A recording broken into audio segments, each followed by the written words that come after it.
എത്രയെത്ര ഈസ്റ്റർ ഞായറാഴ്ചകളാണ് വന്നു പോകുന്നത്. എൻ്റെ പ്രിയപ്പെട്ട ചങ്ങാതി, നിങ്ങളുടെ ജീവിതത്തിൽ നിങ്ങൾ എത്ര ഈസ്റ്റർ ആഘോഷങ്ങൾ നടത്തിയിട്ടുണ്ടാവും? എത്ര ക്രിസ്മസ് ആഘോഷങ്ങൾ നടത്തിയിട്ടുണ്ടാവും? എത്രയെത്ര ആത്മീയ അനുഭവ സെലിബ്രേഷനിലൂടെ കടന്നുപോയിട്ടുണ്ടാകാം? ഉള്ളിനുള്ളിൽ ഞാൻ എന്നോട് ചോദിക്കുന്ന ചോദ്യം നിങ്ങളോട് ചോദിക്കുകയാണ്. ഏതെങ്കിലും ഒരു തവണയെങ്കിലും ഉയർപ്പിൻ്റെ അനുഭവം ഉണ്ടായിട്ടുണ്ടോ? ഈസ്റ്റർ ആഘോഷിച്ചു, പക്ഷെ ഉയർത്തോ ക്രിസ്തുവിനോടൊപ്പം? ക്രിസ്തുവിൻ്റെ ചൈതന്യം ഏതെങ്കിലും ഒരു തവണയെങ്കിലും ഉൾക്കൊണ്ടോ? നമുക്ക് പാതിര കുർബാന ഉയർപ്പിൻ്റെയോ ഉണർവിൻ്റെയോ കുർബാനയായി മാറിയിട്ടുണ്ടോ? പാതി മയക്കത്തിലും പാതി ഉറക്കത്തിലും നമ്മളങ്ങനെ സ്വപ്നാടകരെ പോലെ തെന്നി നീങ്ങുകയാണ്. ഇത്തവണയും വരും ഈസ്റ്റർ.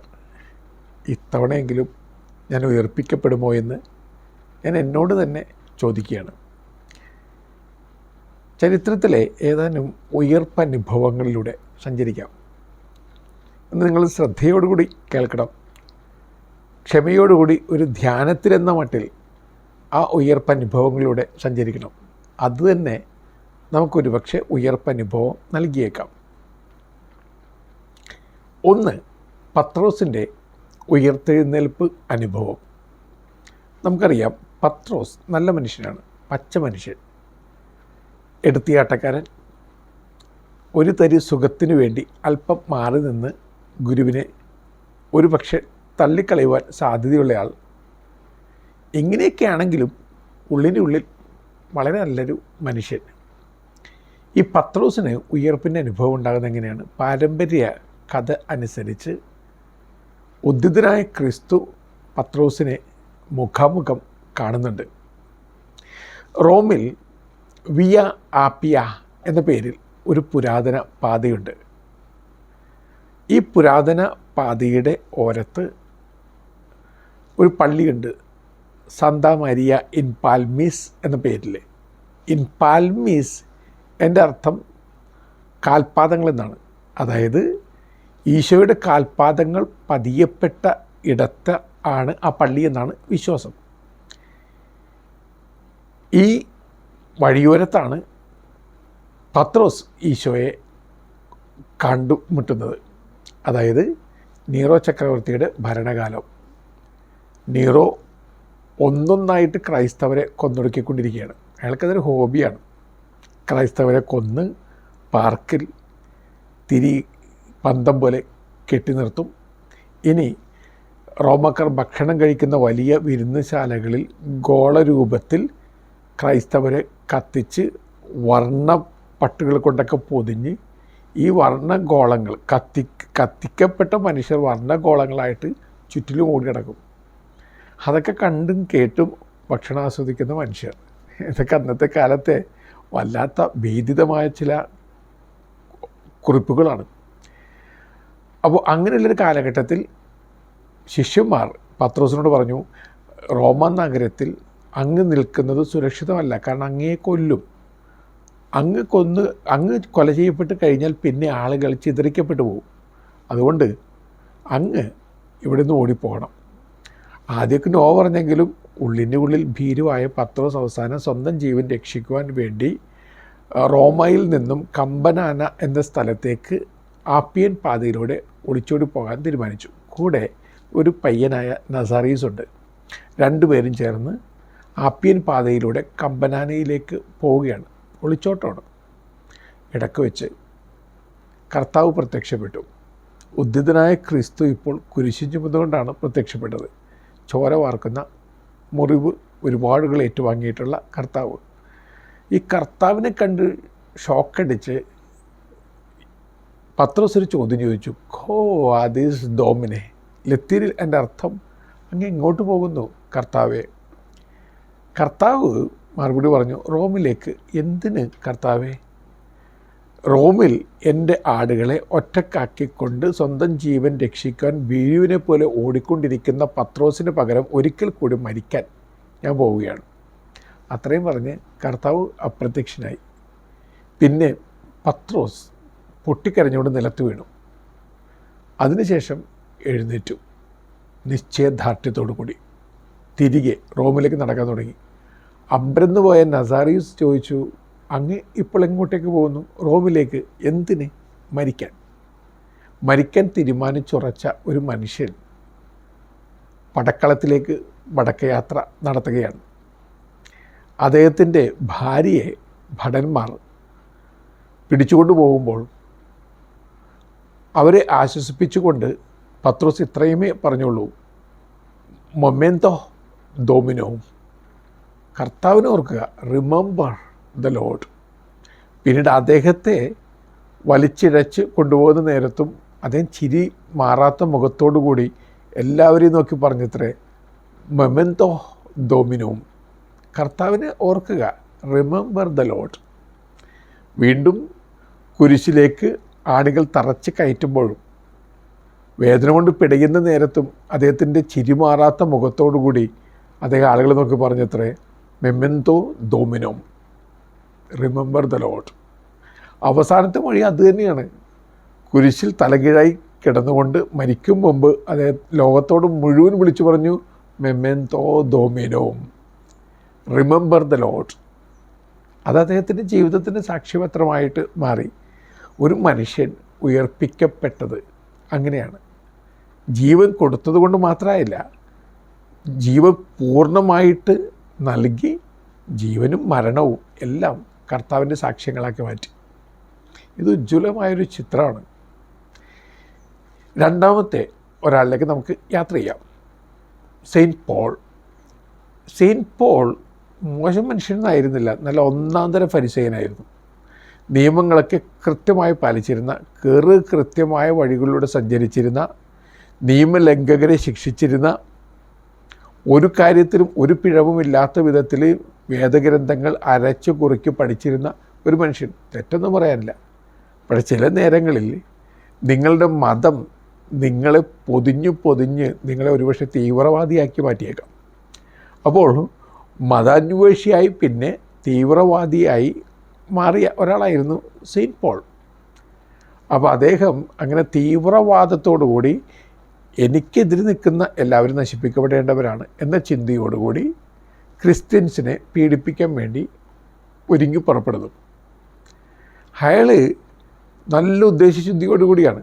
നമ്മുടെ പല ആളുകളും മത തീവ്രവാദികളായി മാറുന്നത് ഉദ്ദേശശുദ്ധിയോടുകൂടി തന്നെയാണ്. ആലോചിച്ച് നോക്കുക. ഈ ചില നേരങ്ങളിൽ മതം ഓപ്പിയമായി മയക്കുമരുന്നായി മാറുന്നു എന്ന് പറയുന്നത് സത്യമായിട്ട് മാറാറുണ്ട്. കാരണം എന്തെന്നറിയോ? നിങ്ങൾ വിശ്വസിക്കുന്നത് മാത്രം ശരി, വേറെ എല്ലാം തെറ്റ് എന്ന് ചിന്തിച്ച് കഴിയുമ്പോൾ തെറ്റ് തിരുത്താൻ വേണ്ടി ശ്രമിക്കുന്നവരായിട്ട് മാറും. അത് അവരെ ഒതുക്കിക്കൊണ്ടും തിരുത്തിക്കൊണ്ടും ഇല്ലാതാക്കിക്കൊണ്ടുമായി ആകാം. അങ്ങനെ സംഭവിക്കാറുണ്ട്. അങ്ങനെയാണല്ലോ ഈ മതത്തിൻ്റെ പേരിൽ മറ്റുള്ളവരെ കൊല്ലുന്നവരുടെ എണ്ണം കൂടുന്നത്. കൊല്ലുന്നത് നല്ല കാര്യമായിട്ട് കാണുകയാണ്. കാരണം അവർ ശരിയായ വഴി നടക്കുന്നവരല്ല. നല്ല വഴി നടക്കാത്തവരെയൊക്കെ കൊന്നൊടുക്കിയാലും അതിൽ തെറ്റില്ല. അത് സ്വർഗത്തിലേക്കുള്ള വഴി തുറക്കലാണ്. അങ്ങനെ തന്നെയാണ് ഇദ്ദേഹം ചിന്തിച്ചത്. ഇനിയാണ് അദ്ദേഹത്തിന് ഈസ്റ്റർ അനുഭവം ഉണ്ടാകുന്നത്. അദ്ദേഹം ഡമാസ്കസിലേക്ക് കുതിരപ്പുറത്ത് പായുകയാണ്. ശരിക്കും പറഞ്ഞു കഴിഞ്ഞിട്ടുണ്ടെങ്കിൽ ഇദ്ദേഹം കുതിരപ്പുറത്ത് പായുകയാണ് എന്ന് നടപടി പുസ്തകത്തിലൊന്നും പറഞ്ഞിട്ടില്ല. കരവാജിയുടെ ചിത്രത്തിലാണ് കുതിരപ്പുറത്ത് പായുന്ന ഒരാളുടെ ചിത്രം. അത് നന്നായി. കാരണം ഈ കുതിരയെന്ന് പറയുന്നത് ഒരു ഈഗോയിസത്തിൻ്റെ പ്രതീകമാണ്. പടയോട്ടത്തിൻ്റെയും നേടിയെടുക്കലിൻ്റെയൊക്കെ പ്രതീകം.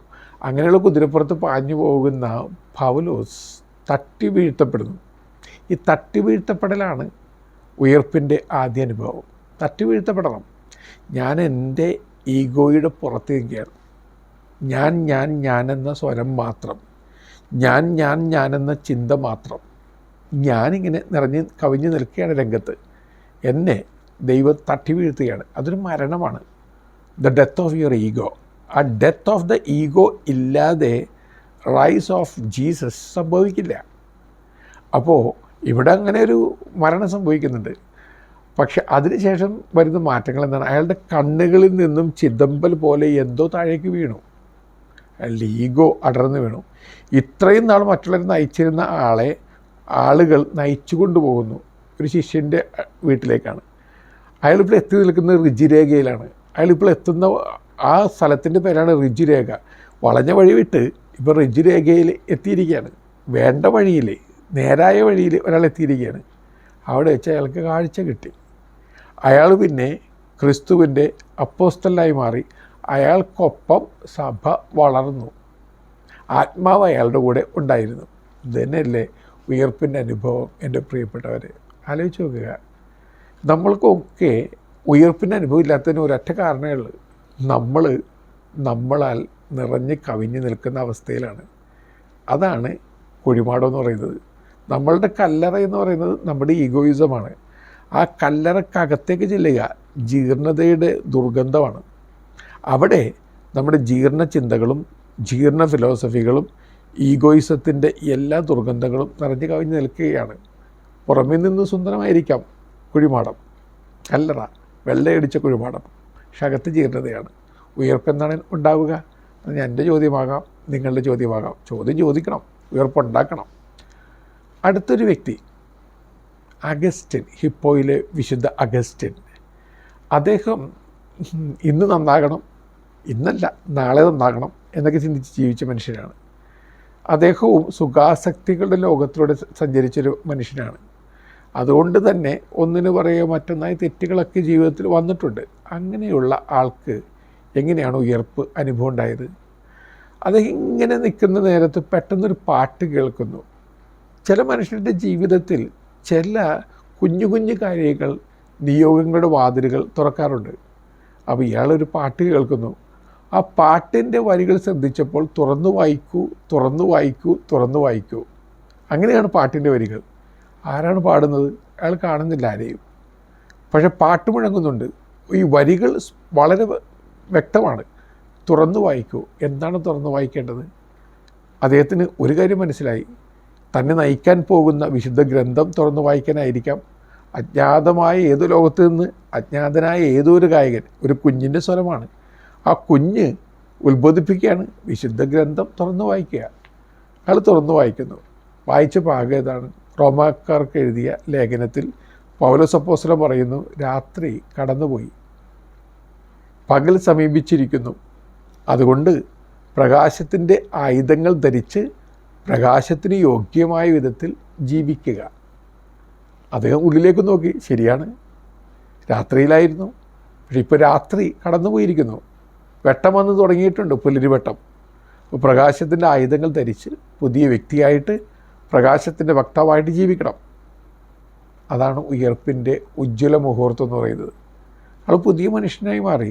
സെയിൻറ്റ് അഗസ്റ്റിൻ പിന്നീട് പ്രസംഗത്തിലൂടെ, ജീവിതത്തിലൂടെ, ജീവിത ശൈലികളിലൂടെ എത്രയെത്ര മനുഷ്യരെയാണ് സ്നേഹത്തിലേക്ക് കൂട്ടിക്കൊണ്ടുവന്നത്.